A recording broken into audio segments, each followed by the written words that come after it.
بسم اللہ الرحمن الرحیم۔ السلام علیکم ناظرین، آپ میرا یوٹیوب چینل دیکھ رہے ہیں اور میں ہوں تصور حسین۔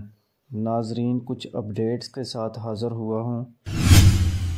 اسلام آباد کی عدالت میں توشہ خانہ کیس سماعت کے لیے مقرر کر دیا گیا ہے۔ ایڈیشنل سیشن جج ظفر اقبال نے محفوظ فیصلہ سنایا۔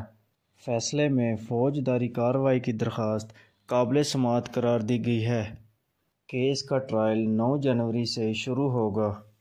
عدالت نے پاکستان کے سابق وزیر اعظم عمران خان کو نوٹس جاری کرتے ہوئے ذاتی حیثیت میں پیش ہونے کی ہدایت کی ہے۔ عمران خان کے خلاف فوجداری کارروائی سے متعلق درخواست الیکشن کمیشن کی جانب سے بھجوائی گئی تھی، جس میں استدعا کی گئی تھی کہ عمران خان کرپٹ پریکٹسز کے مرتکب ہوئے ہیں، لہٰذا فوجداری کارروائی کی جائے۔ ناظرین، عمران خان نے طلباء سے ورچوئل خطاب میں کہا کہ جنرل باجوہ نے NRO 2 دے کر بہت ظلم کیا ہے۔ NRO کی گنگا میں دھل کر سب پاک ہو رہے ہیں۔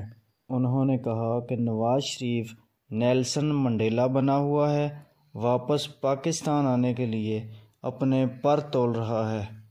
اسحاق ڈار بھی پاک ہو گیا ہے، سلمان شہباز بھی آ کر لیکچر دے رہا ہے۔ آصف زرداری اور اس کی بہن بھی پاک ہو کر اپنے کیس ختم کروا چکے ہیں۔ عمران خان نے PDM حکومت کو غلام اور بے شرم قرار دیتے ہوئے کہا کہ 1100 ارب کی کرپشن کے کیسز ختم کیے جا رہے ہیں۔ 7 مہینے میں ملک کی ساری اکانومی نیچے آ گئی ہے۔ ناظرین، ق لیگ کے رہنما چودھری مونس الہی کی عمران خان سے ملاقات ہوئی ہے، جس میں مونس الہی نے کہا کہ اسمبلی تحلیل کے بعد ق لیگ کتنی سیٹوں پر الیکشن لڑے گی۔